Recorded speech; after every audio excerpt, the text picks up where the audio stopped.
Howdy Crystal Conclave, it's NESHY with a new Jesse Anderson character deck profile. So I played against Professor Pinky playing Jaden's Neospatians. If you haven't checked that out, make sure to check out that video. Jesse's Crystal Beast versus Jaden's Neospatians. It was a lot of fun to do, but we did character deck duels a little bit differently. You could use the new support, which is something I already did against my duel with Yusin, but in this version you could actually play 3 of Zaveni card, and we're not doing anime effects because that would be a little too broken, but the deck building is a little bit more creative in this way. The problem with character decks sometimes is that they aren't very creative, and this allows more user creativity. So let me go ahead and talk through this deck, why I chose to play the certain ratios that I did. And I call this Jesse Anderson Turbo, you'll see why. So for Crystal Beast, we're playing 3 Crystal Beast Sapphire Pegasus, obviously, is just amazing. Even just being able to play 3 of that card, and 1 of the rest of the Crystal Beasts. This is also just like a high rarity Crystal Beast showcase. And we're playing 3 Rainbow Dragon, the Zenith Crystal Beast. The Korean version, because we don't yet have it in the TCG. Just for some reason, I really want this card to come, but it's kind of the glue of the deck, being able to play Rainbow Dragon and just a regular Crystal Beast advantage engine, and it able to beam himself from the hand. It solves the damage ceiling of this deck. So the problem with Crystal Beasts is they're all just very small, and they don't really have any extra deck cards, so it's hard to out things with high attack, and that's why they rely so much on Rainbow Dragon being able to do that. But this is kind of their big brother Zenith, being able to come down and stop the bullies from bullying the little beasts. So Zenith is just like the best inclusion this character deck could have. Being able to play 3 of it is also just one of the best things. I liked playing 8 names, even though you could cut out one of the Crystal Beasts. I wanted to play a character deck, so I wanted to keep all 7 in there, all 8 I guess, for the 2 Rainbow Dragons. So ideally, you don't really want to play a Rainbow Dragon version. You can play these so that you could use Zenith's back row effect, because it is a mandatory effect to search for the Rainbow Dragon, but in a character deck you don't really need that extra special summon from the deck, because it's not like you're going to make an Xyz play anyway. But I wanted to play Rainbow Dragon anyway because I wanted to have a little bit of fun and play the Rainbow Dragon variant. We're not playing Ultimate Crystal Magic because I didn't find that very useful, only having 3 of those and not having any Trap Trick. You know, it's a very gimmicky card, and it is the fastest way we can get out the Rainbow Over Dragon. Oh, I guess I could have played 3 of these, but I didn't need to. I never went into it, never saw the Rainbow Dragons at all, and I would cut it down to 1 definitely moving forward, but it's not that powerful to search for the Ultimate Crystal Magic because it really telegraphs what you're going to do, just in the same way that Mirror Force Launcher will never be good because it searches Mirror Force and it just telegraphs what you're playing. And we're smarter than that. We're going to play 1 Crystal Master. He's the mascot of the deck. Gotta play the 1. And it's just nice having that 4th searcher, that 4th Rainbow Bridge, you know? It searches literally anything in the deck, not just the spells and traps. One thing that Crystal Master did that Rainbow Bridge didn't do, because Rainbow Bridge could essentially search a monster by searching out the bond, right? But one thing Crystal Master did is it searched for the Rainbow Dragon, which was neat. But now that we have Zenith, we don't even need that effect either, because we can use Zenith's effect off of the bond to search for that Rainbow Dragon. So now, thanks to Zenith, Bridge and Bond pretty much do anything we want them to do. But Crystal Master is here, and he's just one of the greatest Crystal Beast cards. It's a monster that's a searcher. If he didn't tribute himself, he'd be S tier. We're having 3 Crystal Bond because we have a strong bond with our beasts. And look at how cute Ruby is on that cover. 3 Crystal Bond because it's an awesome turbo card in combination with this Crystal Tree. And even better than that, Crystal Tree enables powerful cards like Crystal Beacon or Crystal Promise. So these allow you to swarm the field and really just keep using those Pegasus effects. It's not like we can capitalize off of these Crystal Beasts on the field with Xyz or Link summoning, but it's cool because we get to use Pegasus a bunch of times so that we could summon Rainbow Dragon from our hand. So, in addition to that, all these big plays and Zenith OTKs that we can do, we have 1 Crystal Blessing for recovery to grab this Crystal Abundance. So we're only playing the one Crystal Abundance. Actually, in retrospect, I should have upped this to like 2 or 3 because it was very easy to flood my back row and it would have been awesome. But the other problem with Crystal Abundance is it relies on how many cards your opponent controls, because it summons Crystal Beast based off of the number of your opponent's cards sent to the graveyard. So if your opponent only has like 2 cards, you're not getting an OTK. But if they have 3, thanks to Zenith, that's an OTK. If they have 3 cards on their field, you activate Abundance, you send 4 Crystal Beasts in your back row, preferably 3 of them are Zenith, so that you can special summon 3 Zeniths from your graveyard. That's 9,000 points of damage. And then that's going to do it for the Crystal Spell Trap lineup, so we have 3 Rainbow Bridge to search for all of the above. I like playing the green, blue, and purple text because it's like the colors of a rainbow. Shoutouts to Ryan Levine for coming up with that idea.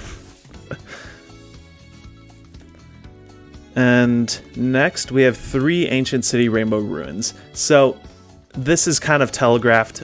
You probably saw from the crystal trees. That means that we're going to play the Rainbow Ruins. This is just such a strong card. The problem is, in modern day Yu-Gi-Oh, it's very hard to resolve the 4th and 5th effects, because those are really the best ones. The 3rd effect is pretty neat. The first 2 kind of... The 2nd one we don't really need. The first one's neat, being able to protect itself, but it's just very challenging trying to get to those 4th and 5th effects, right? But it's great in character duels because there aren't really any ways to out it, and it's a little bit slower.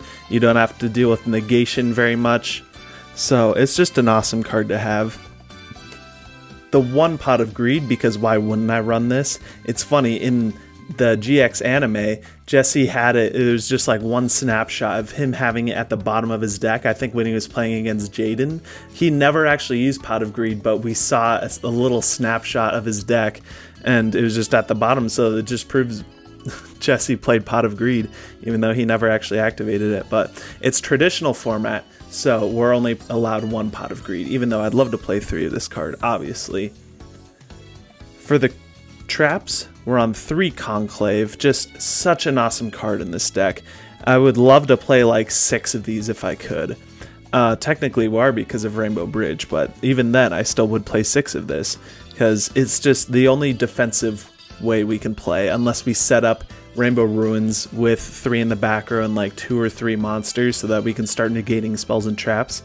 Crystal Conclave is just our other way to disrupt plays, outs things we can't otherwise out. You see in the video, I can't really deal with a Rainbow Neos like while I don't have Rainbow Dragon on board, because I mean even then the Rainbow Dragon would have to tag out in the Rainbow Over Dragon and then have that banish a card so that it can attack over the Rainbow Neos. But if he has the Neos Fusion in graveyard, that protects from battle 1 time. So maybe if I just have the Rainbow Dragon out, then it uses its effect during his turn, tribute all Crystal Beast monsters on my field so that I can boost its attack. But then even then Rainbow Neos could just, you know, summon a guy, Rainbow Neos, tribute it, and then it spins the Rainbow Dragon back. So it's just very tough for Crystal Beast to deal with stuff like that because they're all so little. So Conclave helps nullify that problem, and it's just a great card being able to special summon run from deck too. Sometimes I do use the first effect.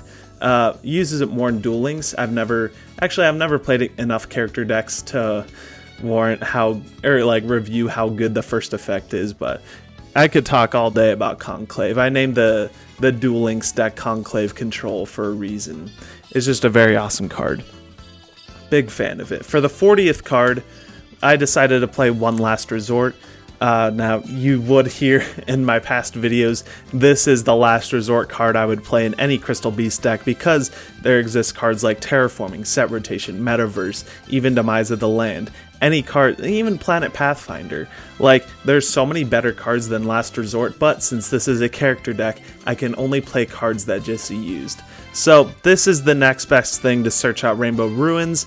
It did its job. It never came up, actually, but it was nice having just having the thought of knowing that there's a 4th Rainbow Ruins somewhere in my deck, because I love sticking Rainbow Ruins in a character deck. It just, if Crystal Beast had like a Link 1 that just searched out Rainbow Ruins, I know this is kind of greedy, but like a Striker Dragon or Banelings, I know a lot of decks would love that, but Crystal Beast is just so much fun. Comment down below if you agree with this. Crystal Beast is so much fun when you have the Rainbow Ruins up, and it's just there all the time, and it just feels like that's kind of what it feels like to have Crystal Beast with back row effects. So it's almost like we should always have a Rainbow Ruins up. I also think that Neospace is another card that should always be up for Neospatians, and just makes the game a lot more fun. Just feels like you're playing Crystal Beast. I especially love this version, Crystal Beast Turbo. And then the last card in our extra deck, or the last card in our deck, is an extra deck card. Only playing 1 over Dragon. You can play 3. I forgot to add the other 2, but it didn't come up anyway, so it didn't matter. Since we're not playing the Ultimate Crystal Magic version, you just tribute off the Rainbow Dragon to summon the Rainbow Over Dragon, and that's going to be able to banish a Crystal Beast from a graveyard and kind of attack, and go for some big damage. But keep in mind, if you do the Contact Fusion method, kind of Contact Fusion, you won't be able to use its second effect to tribute itself to shuffle all cards on the field as a quick effect, because it is not treated as a fusion summon. This is a special summon. So you only really need to play 2, actually, since we're only playing 2 Rainbow Dragon, and I guess in the future I'm cutting down 1 Rainbow Dragon, so you only need to play 1. But I mean, say you reborn a Rainbow Dragon. Actually, I don't even think you can do that, because it can only be, does it say must first? Cannot be special summoned except from your hand. Yeah, it just cannot at all be special summoned, like even from a reborn effect. So like Rainbow Gravity is literally like the only card in the game that can bring back a Rainbow Dragon, which is kind of lame. But that's the character deck. I hope you guys enjoyed seeing kind of how this character deck fleshed out. You know, it was a really fun format being able to play that with Pinky. 3-ups for every Crystal Beast card, or just about like all the good stuff, because the best cards for Crystal Beast come with the spell cards, you know? Crystal Beasts have some of the most broken spell cards in the game. Crystal Bond, being able to add one and like basically foolish one from deck, like adding it to the spell and trap zone. Like imagine if Shadal's had that card, add a Shadal from deck to hand and dump one to the grave. Like Crystal Bond is the type of card other archetypes wish they could have. Rainbow Bridge, a non-once per turn searcher. Crystal Promise, like the Reborn. Other decks would love to have a Reborn. Like, it's kind of simple, but then even Crystal Abundance, that's crazy. Crystal Abundance just is the board wipe nuke, and Rainbow Ruins is so cool. I wish we could have cards that better suited that. You know, I'd love it if Crystal Beast went in the direction more with the Rainbow Ruins, or like, what if they were just like Sky Strikers? Like, you just have the 1 Sapphire Pegasus as the Ray, and then you already have a bunch of broken Crystal Beast spells that it kind of can work that way. We just need extra deck cards, you know? But thank you guys for watching the video. Let me know what you would change if you were to build this deck for yourself. 3-ups for any card that Jesse Anderson used for his character deck. Let me know down in the comments. I'd love to hear your feedback, because while I do think this is a strong version, I do also think that it can be improved upon. So let me know. I'd love to check them out, and I'll see you all in the next one.